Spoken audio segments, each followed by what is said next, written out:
The knocking started at exactly 5:17 a.m. I know, because I'd been staring at my phone for the past hour, watching the minutes crawl by in that suffocating darkness that comes just before dawn. The kind of darkness that makes you feel like you're the only person awake in the entire world, drowning in bills you can't pay and decisions you can't make. The apartment was cold. It was always cold. The radiator had given up sometime in October, and my landlord had given up on me around the same time. I pulled the thin blanket tighter around my shoulders, my breath forming small clouds in the air. Outside, the city was still sleeping, or pretending to. In neighborhoods like mine, sleep was a luxury reserved for people who didn't have 3 jobs and a baby on the way. My fingers were cramping from holding the eviction notice I'd found taped to my door yesterday. 72 hours. That's all I had left before they threw me and my few belongings onto the street. I'd read it so many times the words had started to blur together, becoming just another incomprehensible obstacle in a life full of them. Then came the knocking, not the angry pounding of bill collectors, or the impatient rapping of my landlord. This was different, measured, deliberate. 3 steady knocks that somehow managed to sound both patient and utterly unyielding. I froze, my heart suddenly hammering against my ribs. Nobody came to this building at 5 a.m., unless they were running from something or looking for someone to hurt.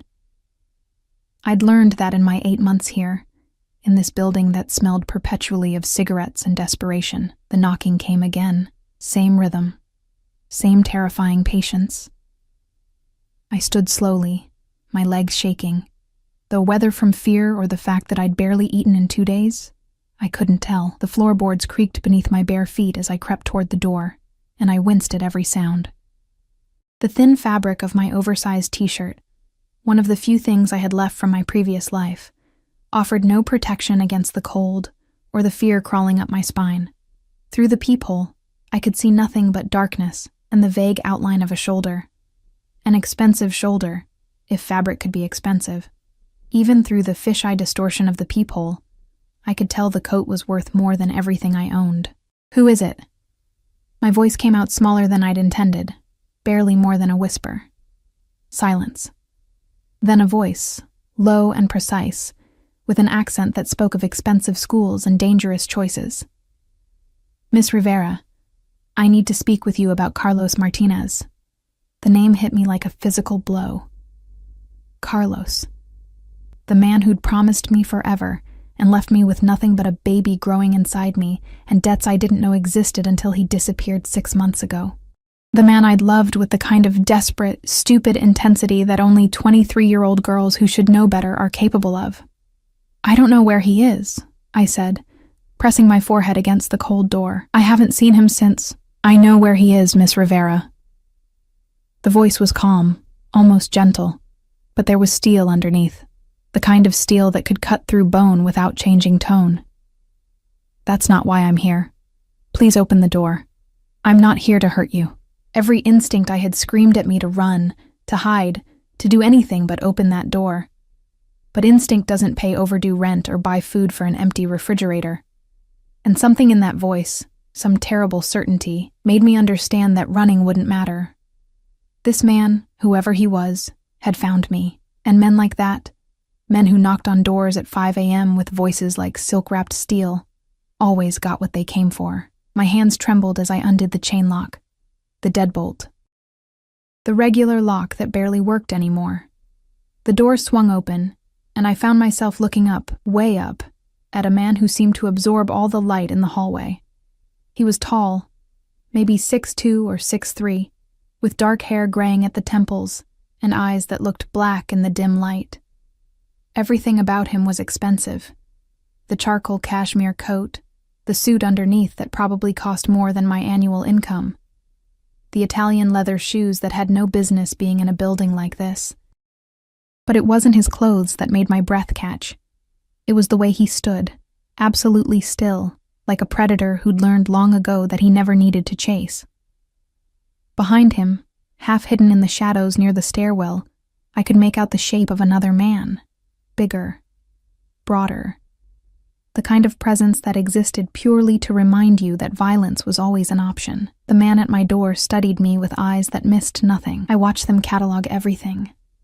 My bare feet on the freezing floor, the oversized shirt that hung off my increasingly thin frame, the dark circles under my eyes that no amount of concealer could hide anymore, the small swell of my belly that I instinctively tried to cover with my arms. "May I come in?" He didn't wait for an answer, just stepped forward with the kind of certainty that came from never being told no. I stumbled backward, and he closed the door behind him with a soft click that sounded like a cell door locking.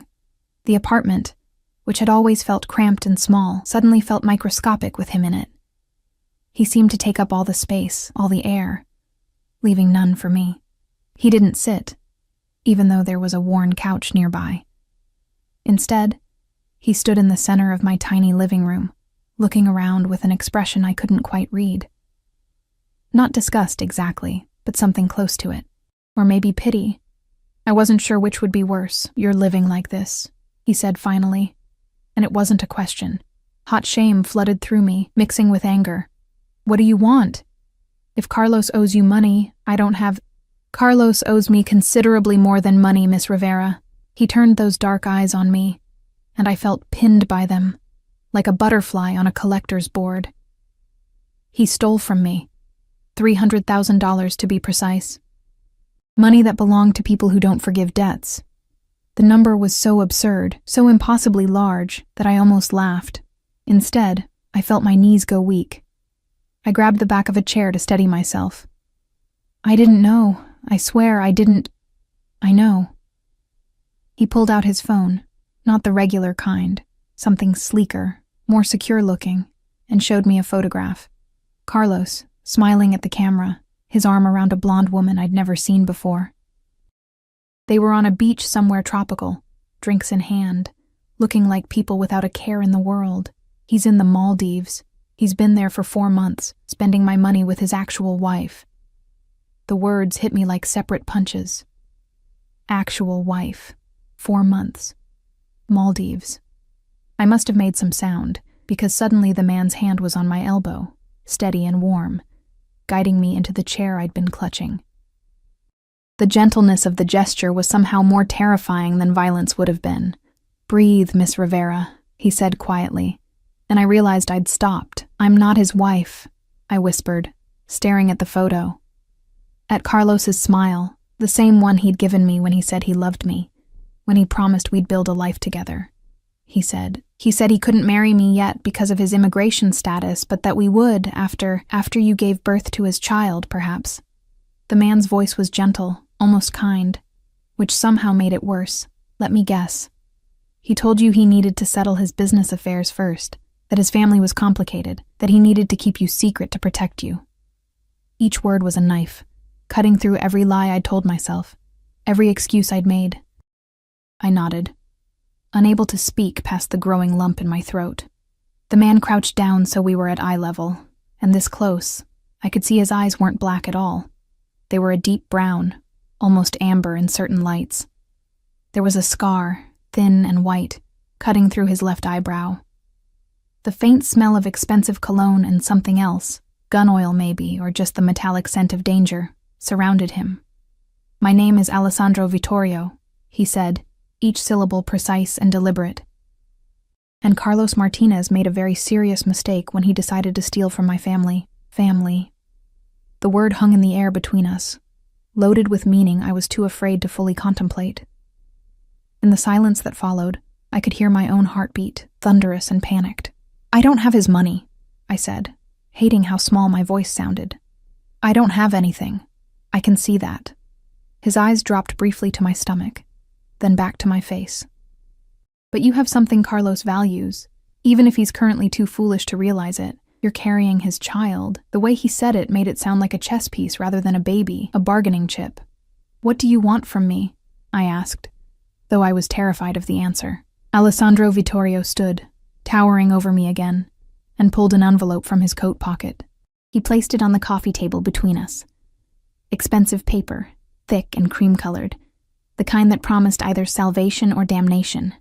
"Carlos destroyed something that belonged to me," he said, his voice carrying that same terrible gentleness. More than money. He betrayed a trust, broke an oath. In my world, Miss Rivera, such things require recompense. I stared at the envelope, unable to look away. What's in there? A choice. He moved toward the door, and I felt my lungs expand again, able to breathe properly for the first time since he'd entered.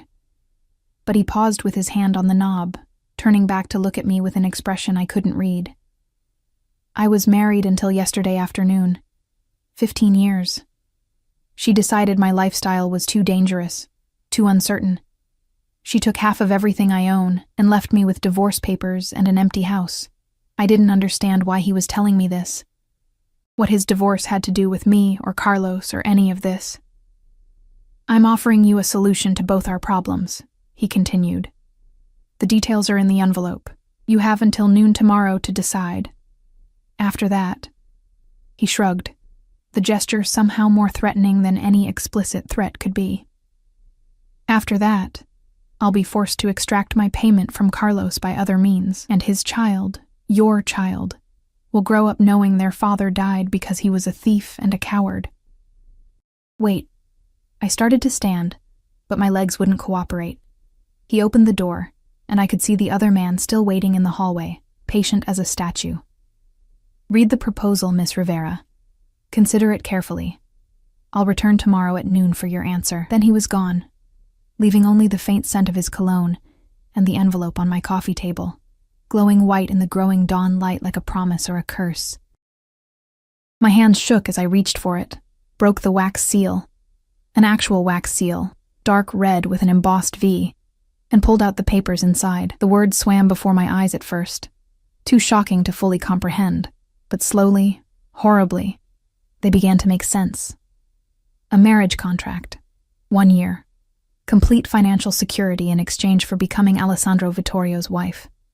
His public wife, his visible wife, the one who would accompany him to events and live in his home and help him maintain the image of stability his business required. And at the bottom, in that same precise handwriting I'd seen on the envelope, your child will want for nothing. Neither will you. All I ask is your time and your discretion. The sun was starting to rise outside my window, painting the sky in shades of pink and gold that seemed obscene given what had just happened. I sat in my freezing apartment, holding a contract that promised to solve every one of my problems, and realized that I'd just met the most dangerous man I'd ever encounter, and he'd left me no real choice at all. I didn't sleep. How could I? The envelope sat on my coffee table like a living thing, pulsing with possibility and threat in equal measure. Every time I closed my eyes, I saw Alessandro Vittorio's face, that careful neutrality that somehow communicated more than any expression could. The way his eyes had lingered on my stomach, calculating, assessing. By the time the sun fully rose, I'd read the contract so many times I could recite it. The terms were simultaneously generous and terrifying. 1 year as his wife, public appearances as needed, residence in his home, complete financial support, not just for me, but for the baby. Medical care, education, a trust fund that would ensure my child never knew poverty the way I had, and in exchange, my freedom, my autonomy. 12 months of my life belonging to a man who operated in shadows and spoke of recompense like it was a normal thing to extract from human beings. There was a section about discretion that made my blood run cold. I would not discuss his business. I would not ask questions about his associates. I would not contact law enforcement under any circumstances. Violation of these terms would result in immediate termination of the agreement and forfeiture of all benefits. I wondered what termination meant in Alessandro Vittorio's world. Something told me it wasn't just a polite handshake and a goodbye. At 8 a.m., I forced myself to shower in water that ran lukewarm at best. The bathroom mirror was cracked, splitting my reflection into fragments. A tired girl with dark circles under her eyes, a swollen belly she hadn't asked for, a future she couldn't see clearly no matter how hard she tried. I dressed in my only decent outfit, black pants that were getting tight around the waist, and a cream-colored blouse I'd bought for job interviews that never went anywhere. My hands trembled as I buttoned it, and I had to start over twice. I needed to think. I needed advice. But who could I possibly ask? My mother had died when I was 19, and my father had made it clear that getting pregnant by a man who disappeared made me foolish and unworthy of his help. My friends, the few I'd had drifted away when Carlos isolated me, convincing me that we only needed each other. So I did what I always did when the walls of my apartment became too suffocating. I went to the diner. Rosie's Diner was a 24-hour institution 3 blocks from my building, the kind of place where the coffee was always hot and nobody asked questions about why you were sitting alone at a booth for hours with a single cup you couldn't afford to refill. I'd worked there briefly, before my morning sickness got so bad they'd had to let me go. The bell above the door chimed as I entered, and the familiar smell of grease and coffee wrapped around me like a blanket. It was early enough that the place was nearly empty. Just a couple of truck drivers at the counter, and old Mr. Chen in his usual corner booth, reading a Chinese newspaper. Mija! Rosie herself appeared from the kitchen, her round face breaking into a smile that dimmed when she got a good look at me. You look terrible. Sit. I'll bring you something.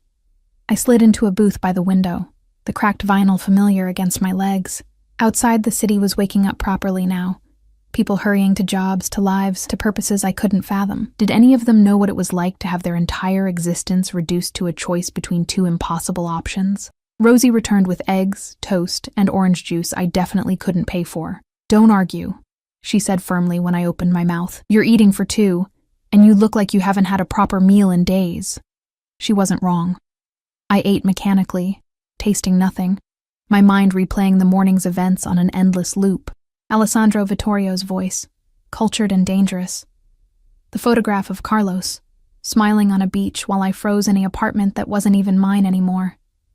The contract that promised everything and demanded only my soul in return. Boy trouble? Rosie asked, sliding into the booth across from me with her own coffee. I almost laughed. You could say that. The father finally show up? No. I pushed eggs around my plate. Someone else did. Someone who wants to help, I think, but I don't know if I can trust him. Rosie was quiet for a moment, studying me with eyes that had seen too much of life to be easily fooled. This help. It comes with strings, more like chains, I whispered. She reached across the table and covered my hand with hers. Her palm was warm, calloused from decades of hard work. Listen to me, Mija. I've been where you are.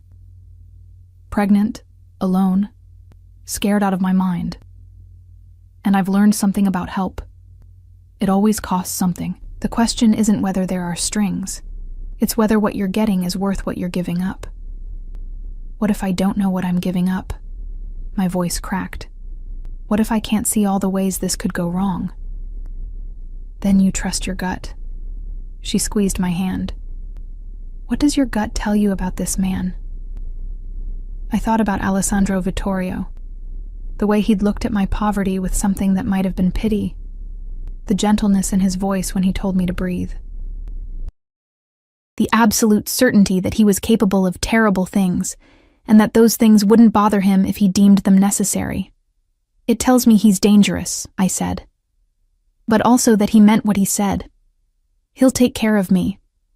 The baby. He'll keep his word. And the father? This Carlos? I felt my jaw tighten. Carlos is in the Maldives with his real wife spending money he stole. Rosie's expression darkened. Then Carlos can rot. The question is what you want, Sophia. Not what you're afraid of, not what you think you deserve. What do you actually want? I looked down at my stomach, at the small swell that would grow into a person who would depend on me for everything. A person who deserved better than cold apartments and empty refrigerators and a mother who was too proud to accept help from dangerous men. I want my baby to be safe, I whispered. I want them to have chances I never had. My voice broke. I want to stop being so scared all the time. Rosie nodded slowly. Then you know what you have to do. But did I? Could I really tie myself to a man I didn't know, whose business was clearly illegal, whose world operated by rules I couldn't begin to understand? Could I walk into that darkness willingly, even if it meant my child would have light? I left the diner at 10:30, Rosie's words echoing in my head. The walk back to my apartment felt both too long and too short. I needed more time to think, but I also needed this decision to be over. one way or another. The building looked even more decrepit in daylight. Peeling paint, broken windows on the third floor that had been broken since I moved in, graffiti on the walls that management had long since given up trying to remove. This was what I could offer my child on my own. This was the best I could do. I climbed the stairs slowly, my hand on the railing that wobbled with each step. On the second-floor landing, I passed Mrs. Kowalski, who'd lived here for 30 years and had stories about when this building was respectable. She looked at me with rheumy eyes and shook her head. "You should leave while you can, girl," she said in her thick accent. "This place, it's dying, and it takes everyone with it." I didn't have the energy to respond. I just nodded and kept climbing. My apartment door was closed, locked, exactly as I'd left it. But something felt different, wrong. I stood in the hallway, key in hand, trying to identify what had changed. Then I smelled it. Cigarette smoke. Not the stale smell that permeated the building, but fresh smoke coming from under my door. My heart started to race. I'd locked the door. I was sure of it. But someone was inside my apartment, smoking, waiting. For a wild moment, I considered running. Down the stairs, out of the building, away from whatever was waiting on the other side of that door. But where would I go? And whoever was in there had already proven they could get past my locks. I turned the key with shaking hands and pushed the door open. Two men I'd never seen before sat in my living room like they owned it. One was on my couch, feet up on the coffee table, right on top of Alessandro's envelope, smoking a cigarette and looking at me with cold amusement. The other stood by the window, bigger and meaner looking, with scars on his knuckles that suggested violence was a regular part of his job description. "Miss Rivera," the one on the couch said, grinding his cigarette out on my table and leaving a burn mark. "We need to have a conversation about your boyfriend." "I don't have a boyfriend," I said, trying to keep my voice steady. "And you need to leave. Now." The bigger one laughed, a sound like grinding metal. "We'll leave when we're ready. See, Carlos Martinez owes our boss money, a lot of money, and we've been looking for him for 6 months. Imagine our surprise when we find out he's got a pregnant girlfriend living in a shithole in Queens." "I don't know where he is," I said, backing toward the still open door. "I haven't seen him." "We know," the one on the couch interrupted. He stood, and I could see he was wearing a shoulder holster, the gun inside it clearly visible. "We know you're just the stupid girl he knocked up and abandoned, but see, here's the thing. You're still useful to us." The bigger one moved toward the door, cutting off my escape route. My breath caught in my throat. "We're going to make a video," the smoker continued, pulling out his phone. "You're going to cry real pretty and beg Carlos to come back and make things right. You're going to tell him that if he doesn't return our money, we're going to hurt you and that baby you're carrying. And then we're going to send that video to every contact Carlos ever had until he shows his face." "No." The word came out stronger than I felt. "No, I won't do that." The bigger one grabbed my arm, his grip bruising, and shoved me toward the couch. I stumbled, barely catching myself on the armrest. Pain shot through my wrist. "You don't have a choice, sweetheart," the smoker said, raising his phone. "Now, let's see some tears." The door, which I'd left open in my panic, swung wider. Alessandro Vittorio stood in the doorway, and the temperature in the room seemed to drop 10 degrees. He wasn't alone. The man I'd seen in the hallway this morning was with him, along with 2 others, all wearing the same dark suits, all radiating the same barely contained violence. But it was Alessandro who commanded the room. He stood absolutely still, his eyes moving from the burn mark on my table to the man with the phone to the bigger one's hand still gripping my arm. "Let her go," he said quietly. Too quietly. The smoker's face had gone pale. "Mr. Vittorio, we didn't know. Let her go." Each word was precisely enunciated, carrying a weight that made the bigger man release my arm immediately. I stumbled away from both of them, toward Alessandro, though I didn't consciously decide to move. "We were just," the smoker started. "You were just leaving." Alessandro's voice remained calm, conversational even. "And you're going to tell Victor Kozlov that Sofia Rivera is under my protection now, that any attempt to contact her, threaten her, or use her in his ridiculous schemes will be considered a declaration of war. Are we clear? The two men practically fell over each other getting to the door. The bigger one paused just long enough to mutter, "Yes, Mr. Vittorio, crystal clear." Then they were gone, and the apartment was silent except for my ragged breathing. Alessandro crossed the room to me in 3 strides. His hands, warm, steady, cupped my face, tilting it up so he could examine me. "Did they hurt you?" I shook my head, not trusting my voice. His thumb brushed across my cheek, and I realized I was crying. When had I started crying? "Your wrist," he said, his voice tight. "Let me see." I held out my arm, and he examined it with gentle precision, his fingers probing carefully. "Bruised, not broken," he said. Then he looked up at me, and something in his eyes made my breath catch. "This is what your life will look like if you refuse my offer, Sofia. Men like Kozlov, men like Carlos's other creditors, they'll keep coming. They'll use you until there's nothing left to use. Is that what you want?" "No," I whispered. "Then marry me." It wasn't a question. It wasn't even really a demand. It was just a statement of fact, the only logical conclusion to an impossible situation. "Marry me, and I'll make sure no one ever touches you again. You and your child will be untouchable, protected, safe." I looked around my apartment, at the burn mark on my table, at the door that didn't keep anyone out, at the eviction notice still sitting where I'd left it. Then I looked at Alessandro Vittorio, at this dangerous, powerful man who'd somehow appointed himself my protector. "Okay," I heard myself say. "Yes, I'll marry you." Something shifted in his expression. Relief, maybe, or satisfaction. "Good," he said softly. "Pack whatever you want to keep. You're leaving with me. Now." "Now?" I looked around wildly. "But I thought, noon, you said—" "That was before Kozlov's men broke into your home and threatened you." His voice hardened. "You're not spending another second in this place. Marco," he gestured to one of the men who'd come with him, "will help you pack. 10 minutes. Whatever doesn't fit, we'll replace." It should have felt like I was being kidnapped.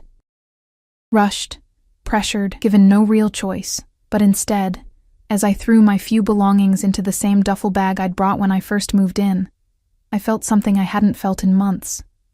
Hope. Maybe it was foolish. Maybe I was trading one cage for another. But at least this cage came with protection, with safety, with a man who'd looked at my bruised wrist and gotten an expression in his eyes that promised retribution. I was closing the duffel when Alessandro appeared in my doorway, holding something. The envelope. The contract. "You'll need to sign this," he said. "My lawyer will witness it." I took the pen he offered and signed my name, Sofia Maria Rivera, on the line indicated. My handwriting looked shaky, uncertain. His, when he signed on the second line, was bold and confident. Mr. and Mrs. Alessandro Vittorio. God help me. The car waiting downstairs was nothing like I'd imagined a car could be. Sleek, black, with windows so darkly tinted I couldn't see inside until Marco opened the door for me. The interior smelled of leather and luxury, and when I slid across the seat, real leather, butter-soft and warm, I felt like I'd entered another dimension entirely. Alessandro settled in beside me, maintaining a careful distance that somehow felt more intimate than if he'd sat close. He pulled out one of his phones. I counted 3 different devices in his coat pocket, and began typing rapidly, his fingers moving with practiced efficiency. "Where are we going?" I asked, my voice sounding too loud in the quiet cabin. "My home," he said, without looking up. "Well, one of them. The penthouse in Manhattan. It's the most secure. Most secure. As if security was something measured in degrees, something you could quantify and optimize. I supposed in his world it was. The car glided through Queens, leaving behind the broken sidewalks and struggling bodegas that had been my entire universe for months.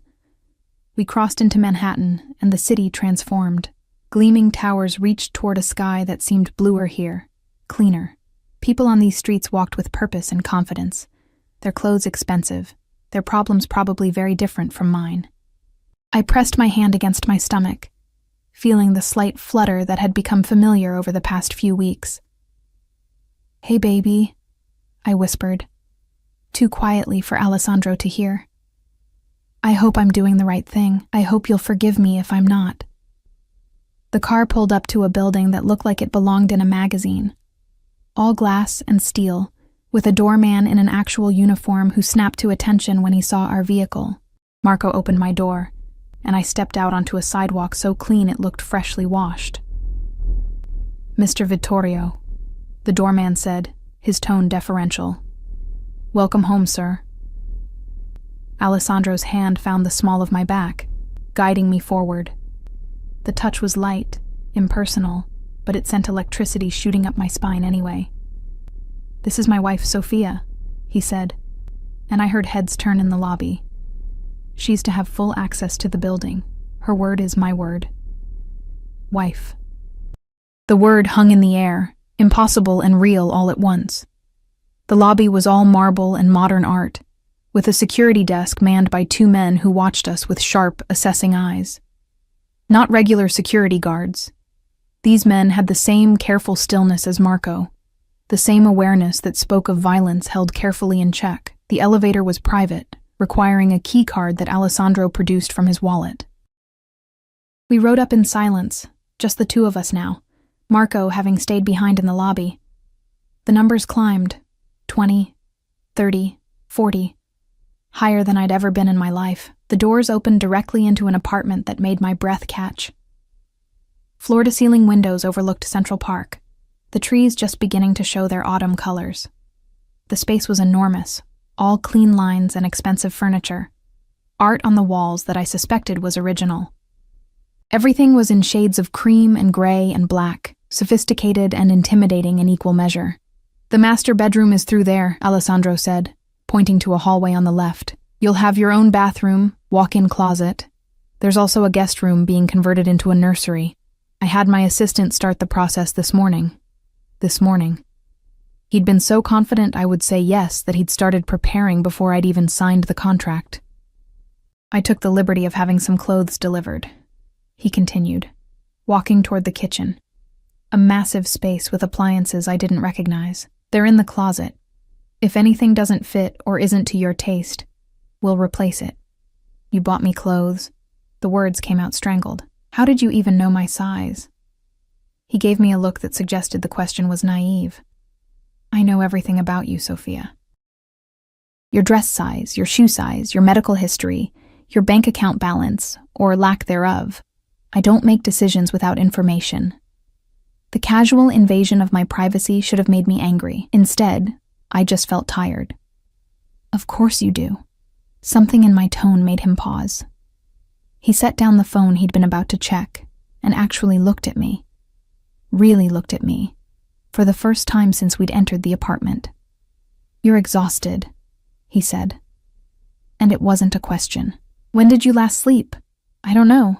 Yesterday? The day before?" Time had become fluid, meaningless. He moved toward me, and I instinctively stepped back. He stopped immediately, holding up his hands in a gesture of peace. "I'm not going to hurt you, Sophia. I need you to understand that, whatever else I am, whatever you've heard or will hear about me, I don't hurt women. I don't hurt children. Those are lines I don't cross. You hurt people, though." I wasn't sure why I said it, why I was poking at this dangerous man. Maybe I needed to know exactly what I'd gotten myself into. "Yes," he said simply. "I hurt people who deserve it, people who steal from me, betray me, threaten what's mine. But you're not those people. You're—" He stopped, seeming to choose his words carefully. "You're under my protection now. That means something in my world. It means everything. What's mine?" The possessiveness in those words should have terrified me. Instead, after months of being nothing to anyone, being claimed felt almost like relief.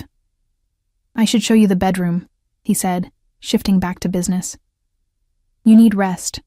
We have a dinner tonight at 8. Business associates I need you to meet. But until then, sleep. Eat. There's food in the refrigerator, or I can have something brought up. Tonight?" I followed him down the hallway, my mind reeling. "But shouldn't we wait?" He pushed open a door, revealing a bedroom larger than my entire previous apartment. A massive bed dominated the space, covered in what looked like silk sheets. Word is already spreading that I've taken a new wife. Every moment we delay in making a public appearance, my enemies will see as weakness. We need to be seen together. Soon. Preferably tonight. The bedroom had the same floor-to-ceiling windows as the living room, offering a view that made my knees weak. I could see the entire park from here. Could see the city spreading out in all directions like a promise or a threat. "The closet is through there," Alessandro said, gesturing to another door. "Bathroom is there. If you need anything, there's an intercom system. Just press the button marked main and someone will respond. Someone, not him. Someone whose job was to respond to needs and requests from the wife of Alessandro Vittorio." What if I want to leave? The question escaped before I could stop it. What if I want to go outside, take a walk? His expression tightened almost imperceptibly. "Then Marco or one of the other guards will accompany you. You don't go anywhere alone, Sophia. Not anymore, so I'm a prisoner." I'd known this would be part of the deal, but hearing it stated so baldly still hurt. "You're protected," he corrected. "There's a difference. Kozlov's men proved why this is necessary. There are others like them, worse than them. People who would use you to get to me, now that you're my wife. I won't allow that." He moved to leave, then paused in the doorway. "The contract specified 1 year, Sophia. 12 months. After that, if you want to leave, you can.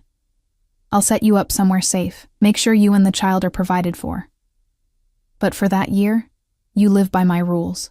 You accept my protection. You play the role we've agreed to. Are we clear?" I nodded, not trusting my voice. "Good. Rest now. I'll wake you at 6 so you have time to prepare for dinner." Then he was gone, and I was alone in a bedroom that cost more than I'd earn in a lifetime, looking out at a view that seemed to belong to someone else's life entirely. I should have felt grateful, safe, protected, just as he'd promised. Instead, I felt like I'd made a deal with the devil and was only now beginning to understand the price. I must have fallen asleep, because I woke to gentle knocking and the smell of food. The light outside had changed, golden hour, the sun beginning its descent toward the horizon. I sat up groggily, disoriented, until I remembered where I was. The knocking came again. "Miss Rivera?" A woman's voice, accented, Italian maybe. "Mr. Vittorio asked me to bring you food and help you prepare for this evening." I opened the door to find a woman in her 50s, elegantly dressed, holding a tray with soup, bread, and what looked like fresh fruit. Her smile was warm but professional. "I'm Maria," she said, moving past me to set the tray on a small table by the window. "I've worked for Mr. Vittorio for 12 years. I'll be helping you adjust to your new life here." New life. As if I could just shed the old one like a coat that didn't fit anymore. "I'm not very hungry," I started to say, but Maria was already shaking her head.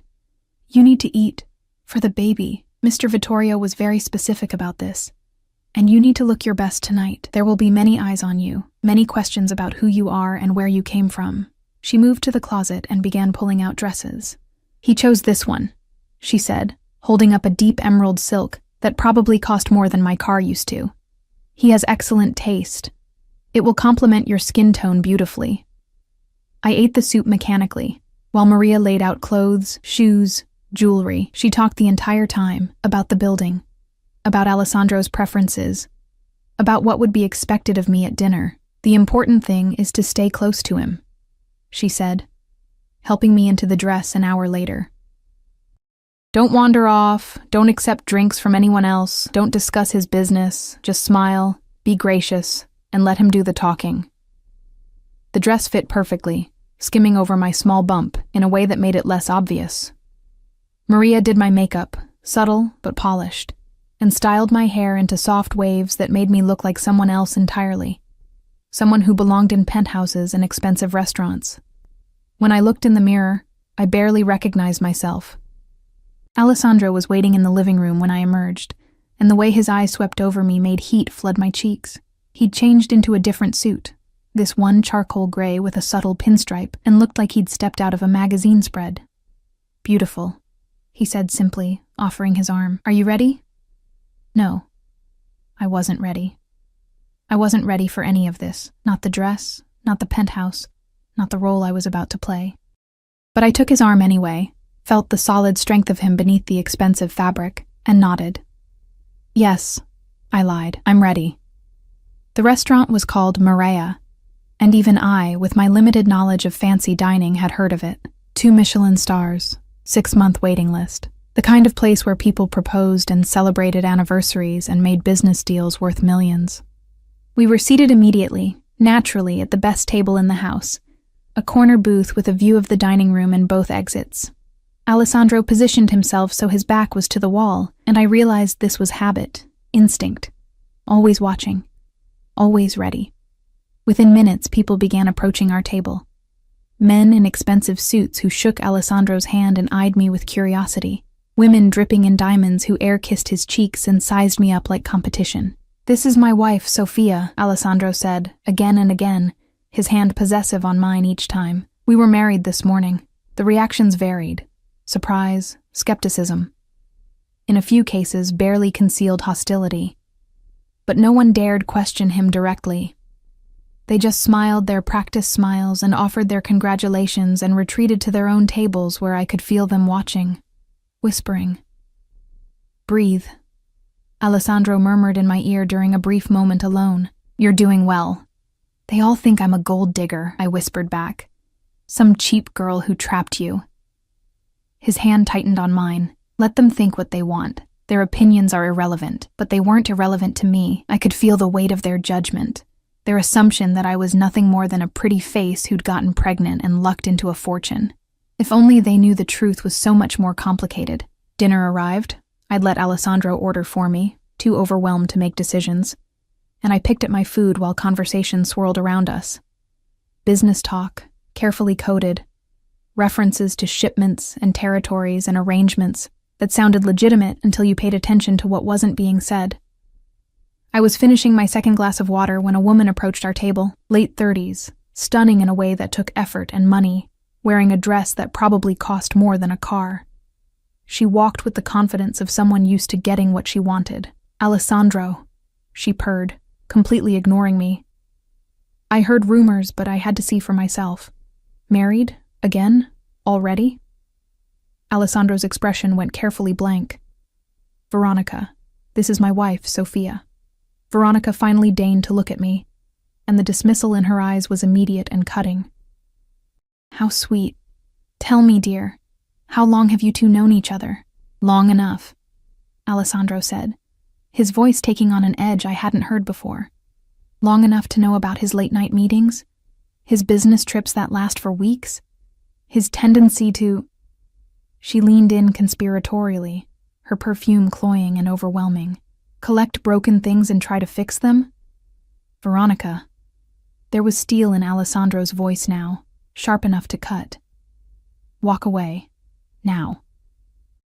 Something dangerous flashed in her eyes, but she straightened, that false smile back in place.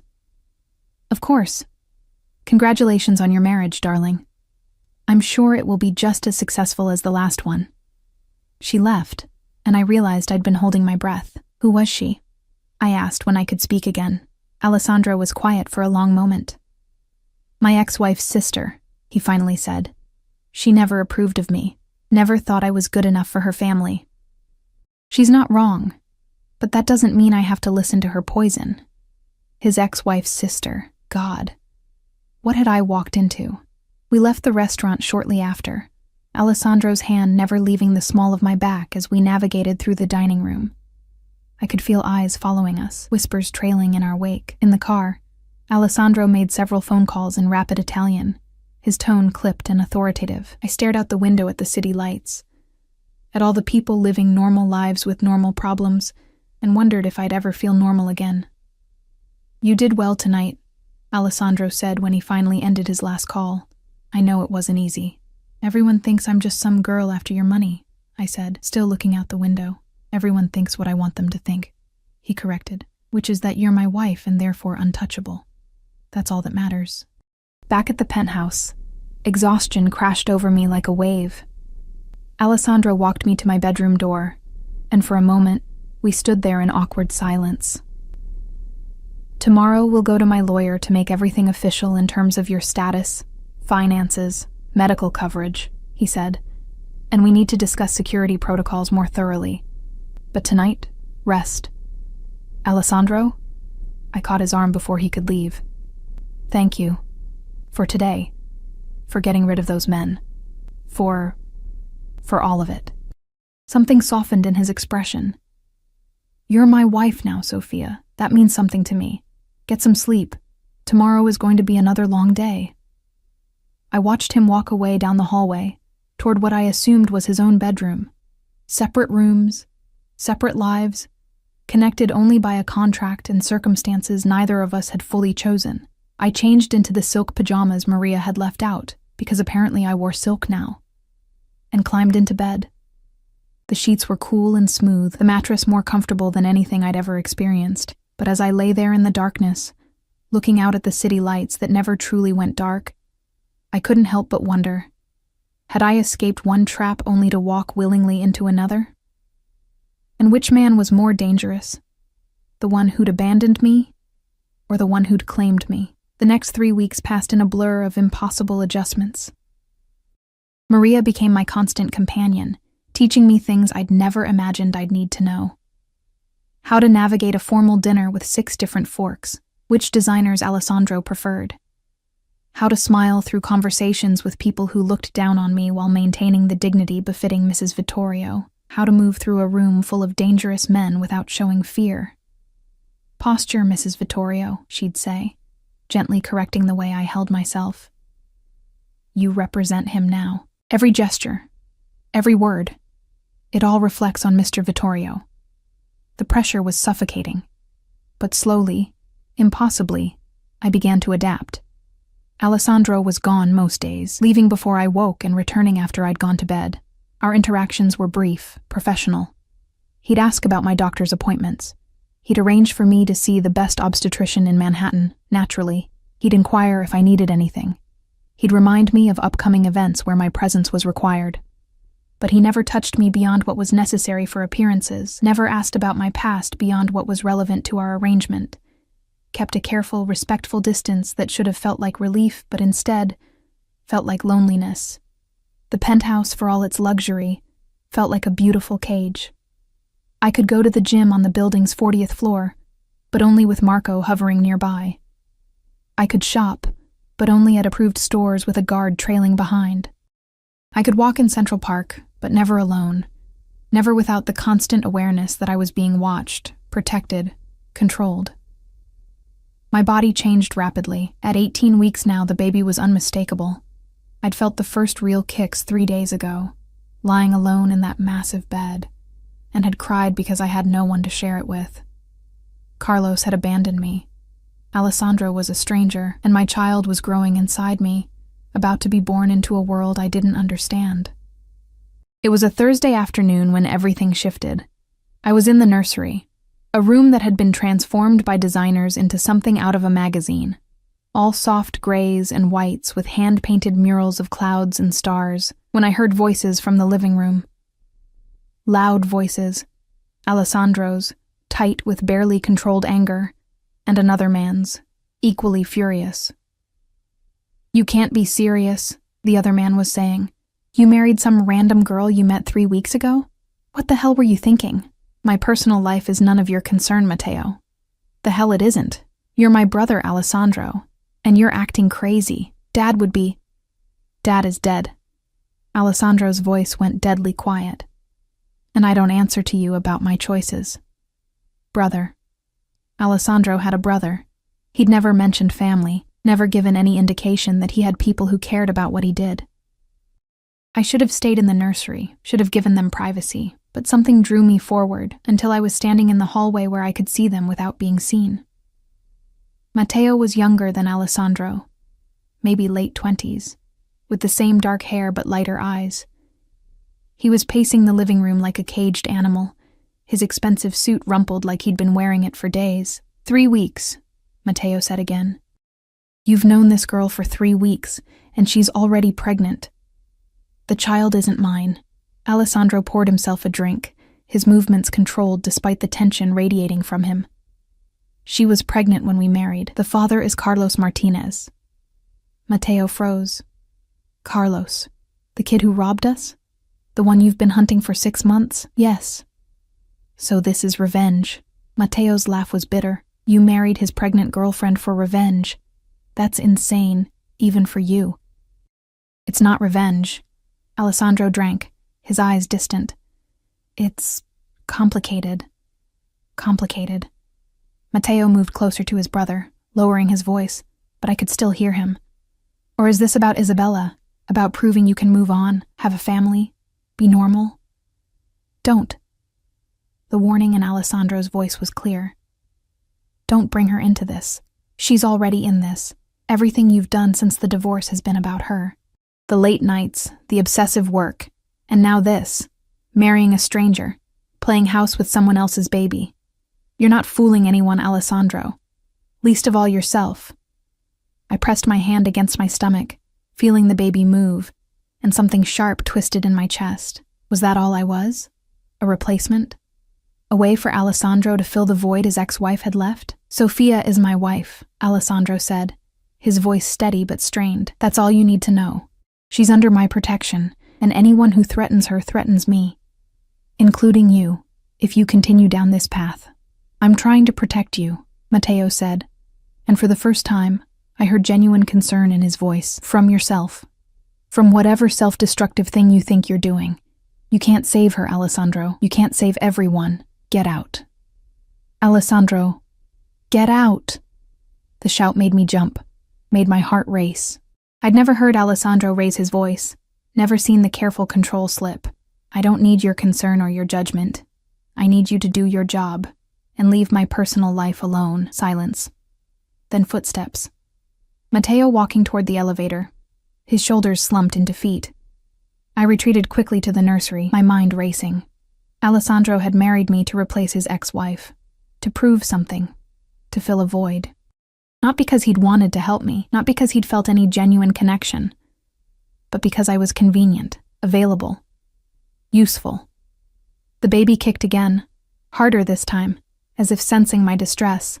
I'm sorry, I whispered, sitting in the rocking chair the designers had placed by the window. I'm so sorry I brought you into this mess. I don't know how long I sat there before Alessandro found me. The sun had set, painting the sky in shades of purple and gold, and I was just staring out at the city, feeling more alone than I had in that freezing apartment in Queens. Sofia. His voice was quiet, controlled again. The mask back in place. I didn't know you were home. I heard. I said, not looking at him. Your brother. What he said about Isabella, about why you really married me. He was silent for a long moment. Then he moved into the room, sitting in the chair across from me. In the fading light, his face was all shadows and sharp angles. Mateo doesn't know what he's talking about, he said finally. Doesn't he? I turned to face him. Was I just convenient, Alessandro? A way to prove you'd moved on? Someone else's baby to raise so you could play at being the family man your ex-wife wanted? No. The word was sharp, definitive, then softer. Not entirely. The honesty surprised me. I'd expected denials, deflection. Not this raw admission. I won't lie to you, Sofia. When I first learned about you, about your situation with Carlos, yes, there was an element of revenge. He'd stolen from me, betrayed my trust. Taking something he valued seemed appropriate. He leaned forward, his elbows on his knees. But that's not why I came back. That's not why I gave you the contract. Then why? My voice cracked. Why did you really do this? He was quiet for so long I thought he wouldn't answer. Then, because when I saw you in that apartment, freezing and alone and still trying so hard to be strong, you reminded me of someone, not Isabella, my mother. I hadn't expected that. Your mother? She was 17 when she got pregnant with me. Unmarried, poor, from a village in Sicily where that kind of thing meant shame for your entire family. His voice went distant, remembering. My father, my biological father, was from a wealthy family. He wanted nothing to do with her, left her with nothing but promises he never intended to keep. The parallel wasn't lost on me. What happened to her? She survived. Barely. Worked herself to death trying to give me a decent life. She was 34 when she died, but she looked 60, worn down by poverty and men who used her, and a world that punished her for a choice she'd made at 17. He looked at me then, and I saw something raw in his eyes. When I saw what you were facing, I couldn't walk away. I couldn't let another woman suffer like my mother did, not when I had the power to prevent it.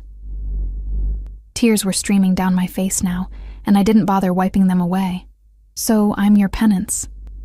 Your way of making up for not being able to save her. Maybe. He stood, moved to the window, his reflection ghostly in the glass. Or maybe I saw a woman who deserved better than what she'd been given, and I had the means to provide it.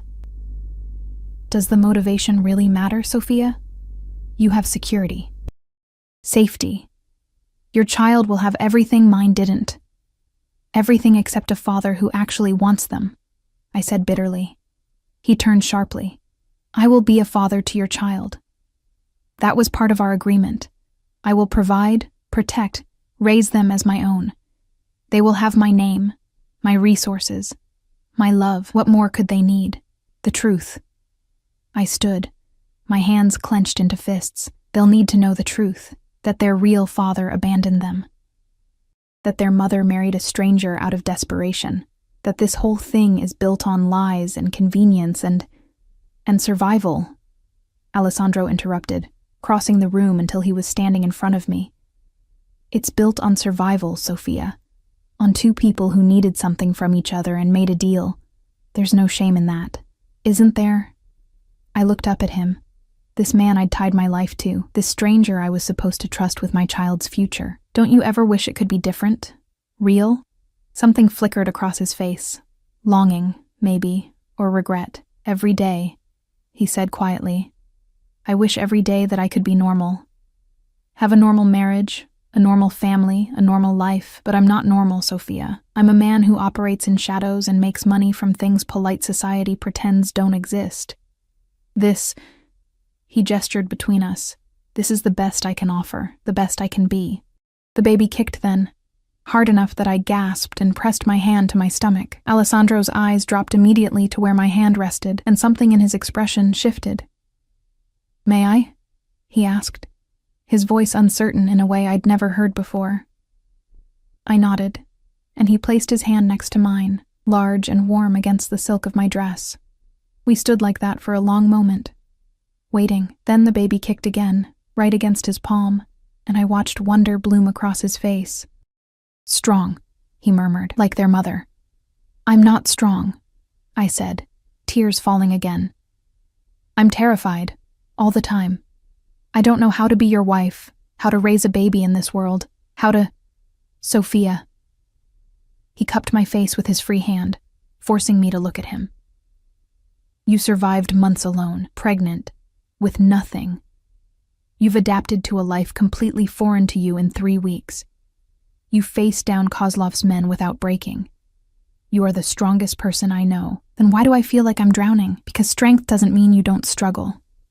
It means you keep going despite it. His thumb brushed away my tears. And you're not alone anymore. You have me. For better or worse, for the next year, you have me. The next year. The reminder was like cold water. This wasn't forever. This wasn't real. In 9 months, I'd give birth, and in 12 months, I'd be free to leave. This was temporary. A business arrangement with an expiration date. But standing there with his hand on my stomach, feeling my baby kick against his palm, it felt terrifyingly real. I should let you rest, Alessandro said, stepping back, the moment broken. You've had an emotional day. Wait. I caught his hand.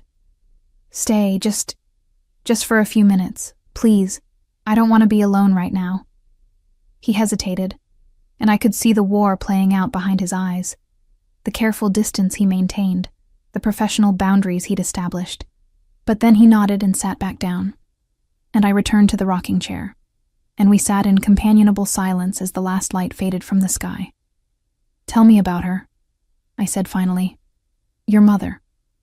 What was she like? And to my surprise, he did. He told me about Maria Vittorio, about her laugh that could light up a room, and her hands that were always working, always trying to make something from nothing. About how she'd sung to him in Italian, old songs from her village. About how she'd died when he was 16, leaving him alone in a world that had never been kind to either of them. The man who raised me after she died, Antonio Vittorio. He wasn't my biological father, but he gave me his name, his business, his world. Alessandro's voice was soft in the darkness. He taught me how to survive, how to thrive, how to never let anyone make me feel small again. Everything I am, good and bad, comes from him. Do you miss him? Every day. He died 5 years ago. Heart attack, sudden and brutal. He was the only real father I ever knew. He looked at me then.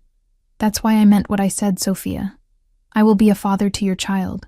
I know what it's like to grow up without one, to feel that absence. I won't let your baby feel that. The sincerity in his voice broke something open in my chest. Thank you, I whispered.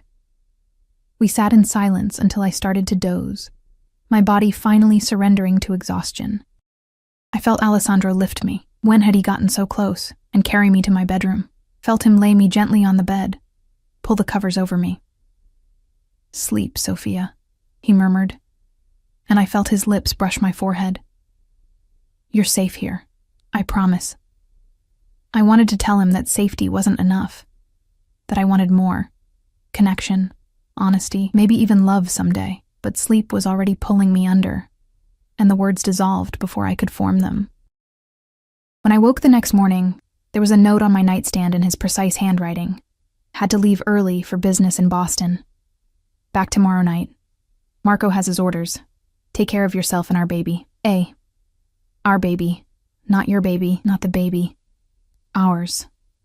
I pressed the note to my chest and let myself hope just for a moment that maybe this arrangement could become something more. That maybe, despite everything, we could build something real from this foundation of contracts and convenience. It was a dangerous hope, the kind that could destroy you if you let it. But as I felt the baby kick again, insistent and alive, I realized I'd already made my choice weeks ago. For better or worse, my future was tied to Alessandro Vittorio's, and somehow, impossibly, that didn't terrify me as much as it should have. The call came at 2 a.m, 6 weeks later. I was deep in sleep, the kind of heavy, dreamless sleep that came in the 3rd trimester. When my phone started vibrating on the nightstand, I fumbled for it in the darkness, my heart already racing because calls at this hour meant emergencies. Hello? My voice was thick with sleep. Mrs. Vittorio. It was Marco, and the tension in his voice snapped me fully awake. I need you to get dressed and pack a bag. Quickly. We need to move you to a secure location. What? Why? Where's Alessandro? Mr. Vittorio there's been an incident. He's alive. Marco added quickly, hearing my sharp intake of breath. But there was an attempt tonight, on his life, and we have intelligence that suggests you may be a target as well. The room spun. I pressed my hand against my stomach. 24 weeks now, the baby growing stronger every day, and tried to breathe. What kind of incident? I can't discuss details over the phone. Please, Mrs. Vittorio, get dressed. 5 minutes. He hung up, and I was moving before I fully processed what was happening. Clothes, phone charger, the medical file my obstetrician had given me in case of emergencies. My hands were shaking so badly I could barely zip the bag. Marco was at my door in exactly 5 minutes, along with 3 other guards I recognized from the building. Their faces were grim, professional, and that scared me more than anything. Where is he? I demanded as they hustled me toward the private elevator. I want to see Alessandro. He's at a secure facility receiving medical attention, Marco said, his hand firm on my elbow as we descended. He gave explicit orders that you were to be protected first. That's what we're doing. The car was different this time, an SUV with bulletproof glass and a driver who drove like he was fleeing a war zone. We tore through the empty streets of Manhattan, and I watched the city I'd come to know blur past, my heart hammering against my ribs. They took me to a building in Brooklyn, nondescript and industrial looking from the outside. But inside, it was surprisingly comfortable. A safe house, Marco explained, one of several Alessandro maintained throughout the city. "You'll stay here until Mr. Vittorio gives the all clear," Marco said, doing a sweep of the rooms with practiced efficiency. "There's food in the kitchen, secure phone lines. Don't go near the windows. Don't open the door for anyone except me or someone with the correct passphrase." "What's the passphrase?" I asked, feeling surreal. This couldn't be my life. This couldn't be happening. "Tempest." Marco's expression softened slightly. "It was Mr. Vittorio's mother's favorite word. He said you'd remember it." Tempest, a storm, chaos. Fitting, given the circumstances. Marco left, and I was alone in the safe house with 2 guards stationed outside and a phone that wouldn't tell me anything about Alessandro's condition beyond stable. I paced the living room for hours, my mind conjuring every terrible possibility. Alessandro bleeding, Alessandro dying, Alessandro gone, leaving me and this baby alone in a world that would devour us without his protection. It was dawn when the phone finally rang. "Sophia." His voice was rough, pained, but alive. So beautifully alive. "Alessandro. God, are you okay? What happened? Where are you?" "I'm fine. A few broken ribs, some stitches, nothing permanent." He coughed, and I heard him wince. "There was an ambush tonight, Kozlov, trying to send a message about territory disputes. His men were waiting outside a meeting.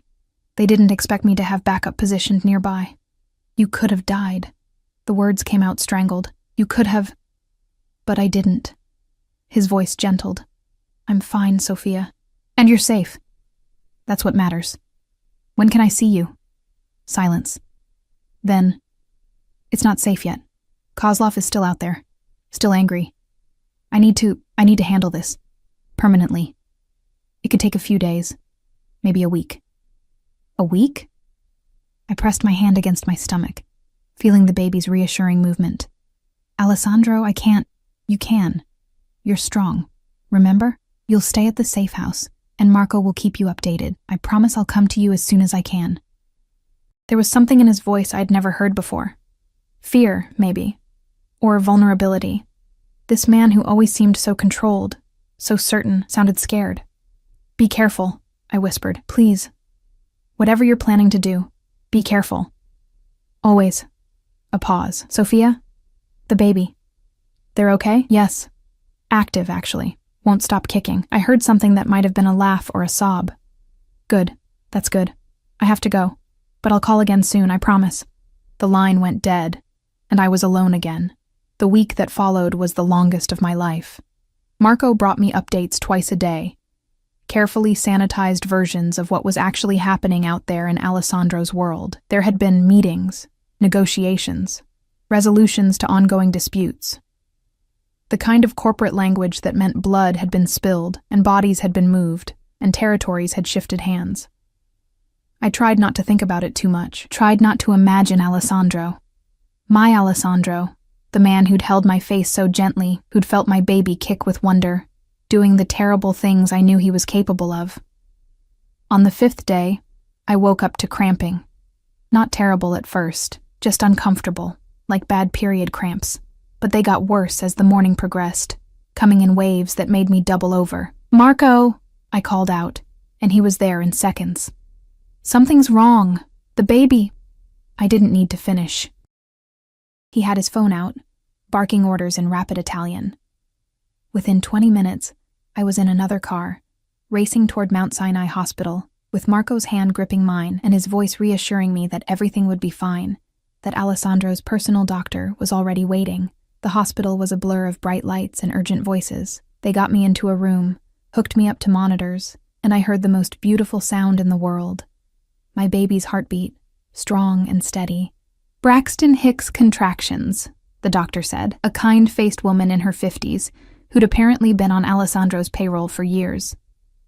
"False labor, common in the 3rd trimester, especially under stress, but we want to monitor you for a few hours to be safe."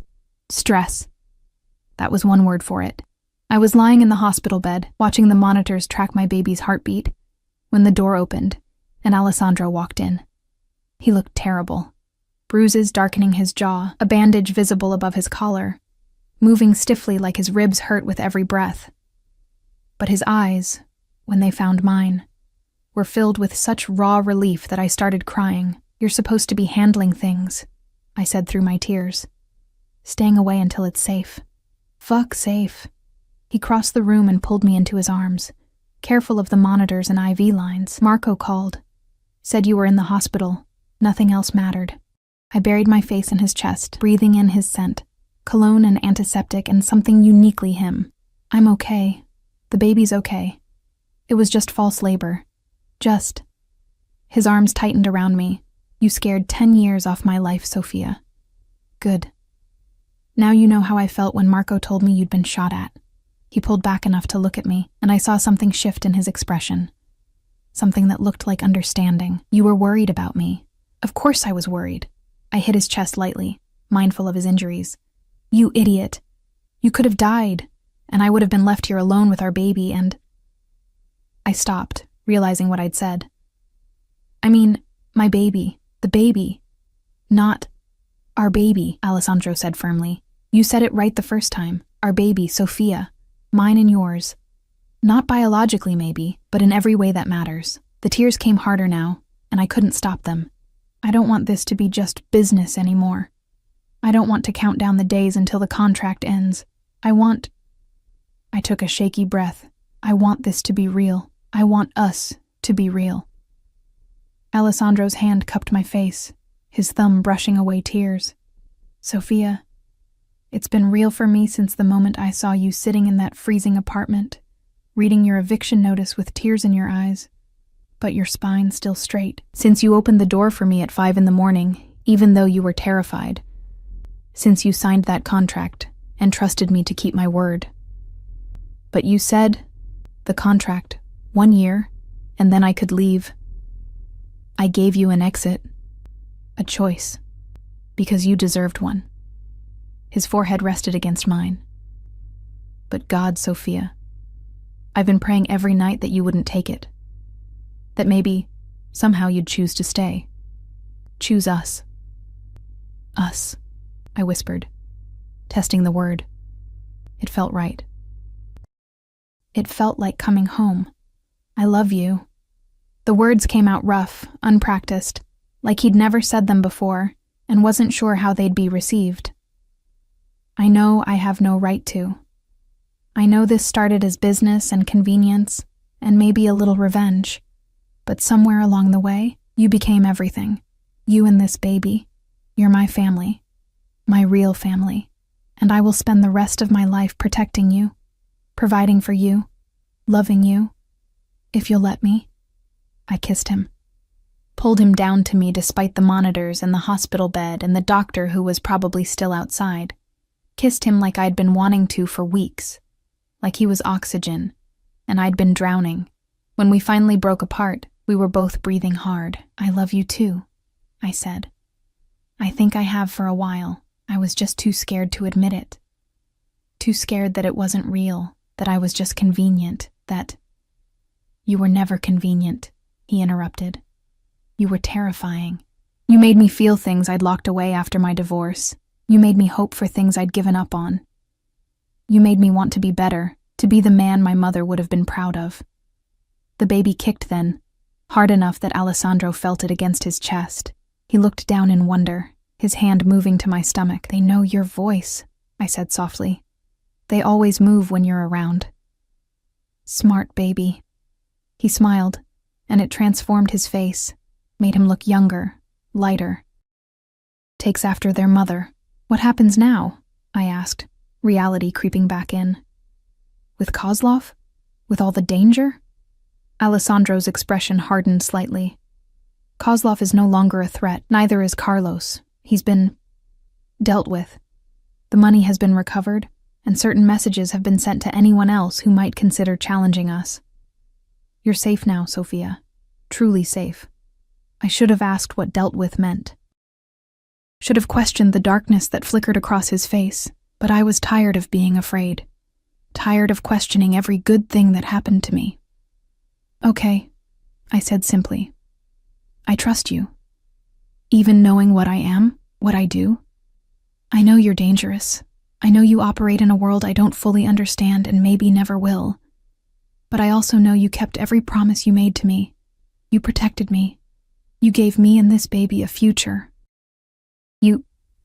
My voice cracked. You made me feel safe for the first time in my entire life.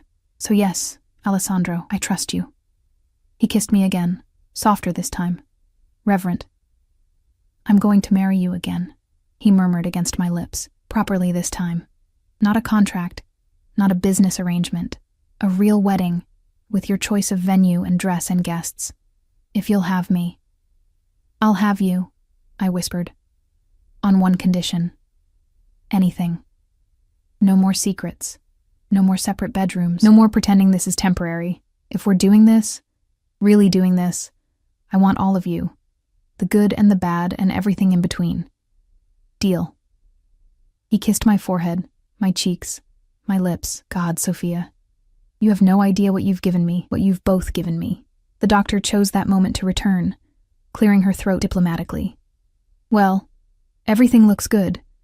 Baby's heartbeat is strong. Contractions have stopped. I'd like to keep you overnight for observation, but I think you'll both be fine. Both? Alessandro raised an eyebrow. All three of us, doctor. Don't forget about me. She laughed. All three of you, then. I'll give you some privacy. When she left, Alessandro pulled a chair next to my bed and took my hand. Tell me about the nursery. You've been making changes, haven't you? Maria said you had opinions about the color scheme. And just like that, we were talking about normal things, paint colors and baby names and whether we should find out the gender or be surprised.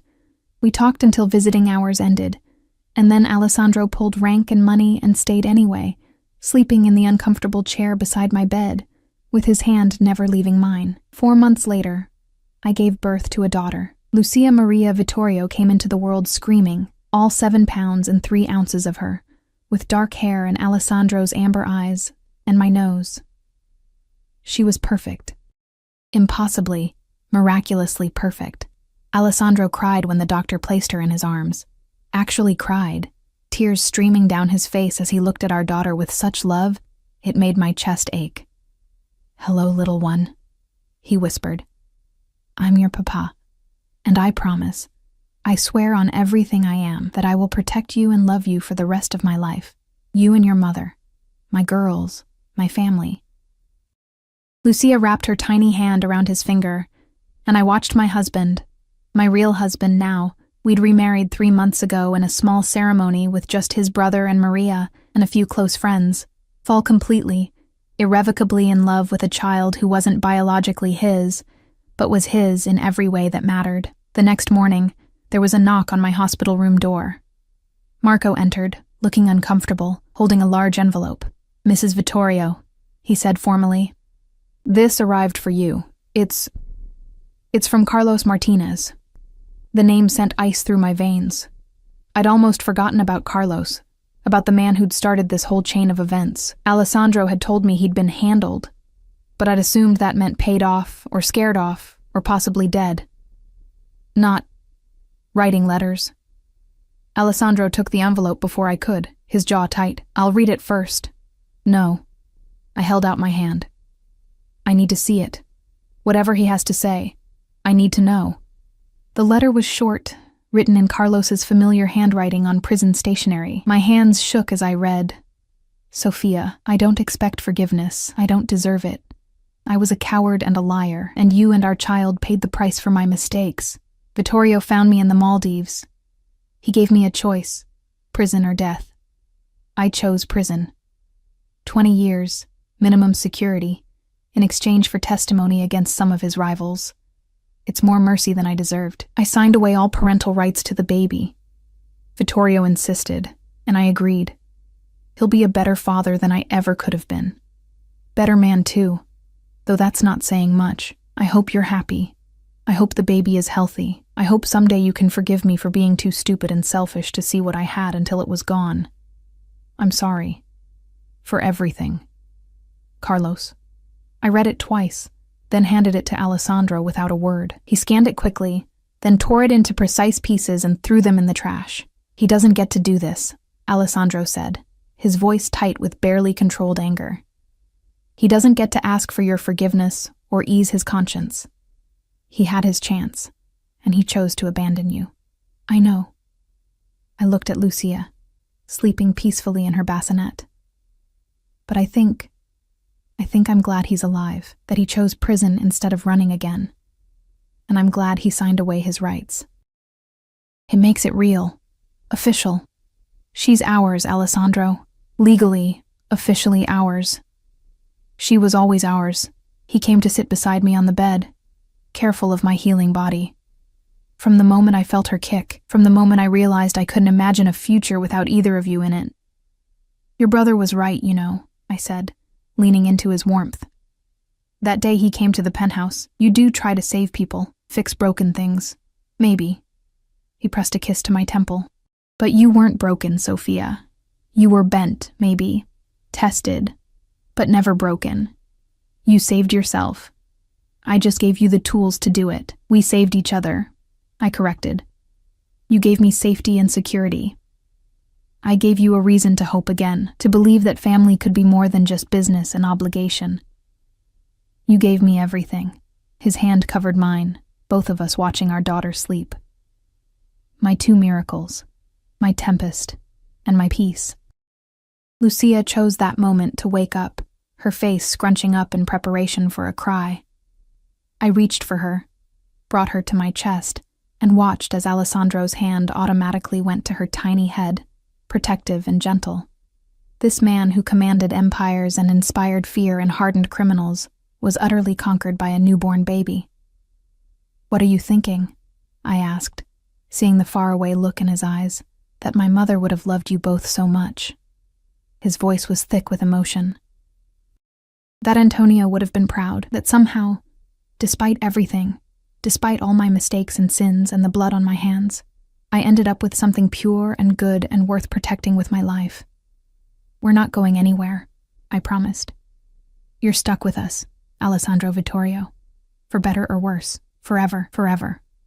He echoed, and it sounded like a vow. I can live with that. 6 months later, we moved out of the Manhattan penthouse and into a house in Westchester, still secure, still carefully protected, but with a yard where Lucia could play someday, a garden where I could grow tomatoes like Alessandro's mother used to. A home, not just a fortress. Matteo became Uncle Matteo, showing up every Sunday for dinner and teaching Lucia Italian lullabies. Maria became Nonna Maria, spoiling her granddaughter shamelessly, and I became simply Sofia Vittorio. Not the poor girl who got pregnant and abandoned, not the convenient replacement wife, but Alessandro's partner, his equal, his love. The contract I'd signed at 5 a.m. in a freezing apartment sat in Alessandro's safe, a reminder of how far we'd come. Sometimes I'd take it out and read it, marveling at how clinical it all seemed, how impossible it was that something born from desperation and revenge and convenience had transformed into this. Into love, into family, into forever. On our first anniversary, the real one, from our second wedding, Alessandro woke me before dawn, not with a knock on the door this time, but with his lips on mine and our daughter babbling happily in her crib nearby. "What are you doing?" I mumbled, still half asleep. "It's 5 a.m, he said, his eyes warm with humor and love. "1 year ago, I knocked on your door at this time and changed both our lives. I thought we should celebrate by waking me up at an ungodly hour. By reminding you that every impossible thing that's happened since started with a choice you made, a brave choice, a choice to trust a stranger and take a leap of faith." He pulled me into his arms. "Thank you, Sophia, for opening that door, for signing that contract, for giving me a chance to prove that even men like me can be redeemed by love." I kissed him, tasting coffee and forever on his lips.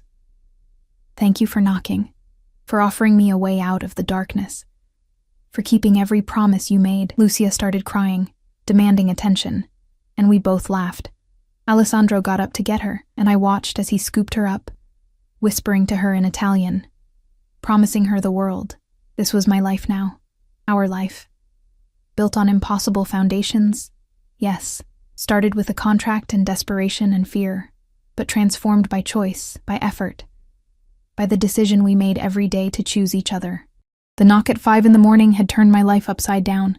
just like Alessandro promised it would. But I wouldn't change a single moment of it, not one.